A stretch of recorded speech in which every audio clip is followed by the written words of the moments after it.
ಇಲ್ಲ, ಕನ್ನಡ ಸಿನಿಮಾಗೆ ಜನ ಬರ್ತಾ ಇಲ್ಲ ಅಂತ ಅನ್ನೋ ತರದ್ದು ಒಂದಿತ್ತು.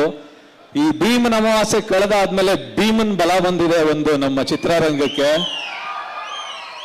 ಕೃಷ್ಣ ಪಾದಾರ್ಪಣೆ ಮಾಡಿದಾನೆ. ಇನ್ನು ಮುಂದಕ್ಕಾಗುವಂಥದ್ದು ಎಲ್ಲಾ ಸಿನಿಮಾಗಳು ಸುದೀಪ್ ಸರ್ ಮಾಡಿರುವಂತ ಮ್ಯಾಕ್ಸ್ ಸಿನಿಮಾ ಬರುತ್ತೆ. ಅದಾದ್ಮೇಲೆ ನಾನ್ ಡೈರೆಕ್ಟ್ ಮಾಡಿರೋ, ಧ್ರುವ ಆಕ್ಟ್ ಮಾಡಿರೋ ಮಾರ್ಟಿನ್ ಸಿನಿಮಾ ಇದೆ. ಶಿವಣ್ಣಂದು ಭೈರತಿ ರಣಗಲ್ ಸಿನಿಮಾ, ಶಿವಣ್ಣ ಅದು ಬರ್ತಾ ಇದೆ. ಮತ್ತೆ ಸಾಲಾಗಿದೆ ಸಿನಿಮಾಗಳು. ಮತ್ತೆ ಉಪ್ಪಿ ಸರ್ದು UI ಸಿನಿಮಾ ಬರ್ತಾ ಇದೆ.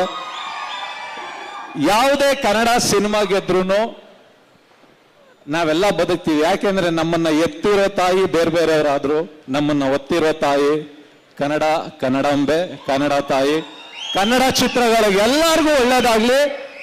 ಯಾವಾಗ್ಲೂ ಬೆಂಗಳೂರು ಜನ ಅಂತಲ್ಲ, ಇಡೀ ಕರ್ನಾಟಕದ ಜನ ಕನ್ನಡ ಸಿನಿಮಾಗಳಿಗೆ ಯಾವಾಗ್ಲೂ ಗೋಕಾಕ್ ಚಳವಳಿಯಿಂದ ಅಪ್ಪಾಜಿ ಅವರು ಶುರು ಮಾಡಿದಂತ ಒಂದು ಆ ಬಲದಿಂದ ಇಲ್ಲಿವರೆಗೂ ಬೆಳ್ಕೊಂಡ್ ಬಂದಿದೆ.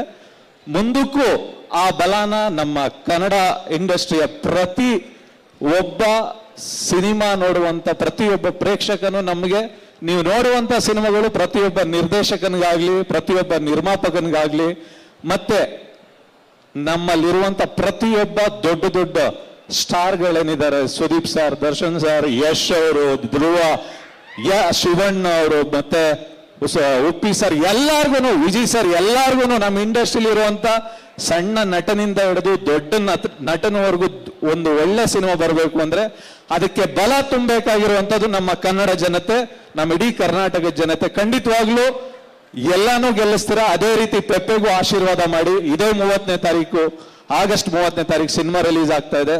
All the very best entire. Sir, ನಿಮ್ಮ ಸಿನಿಮಾ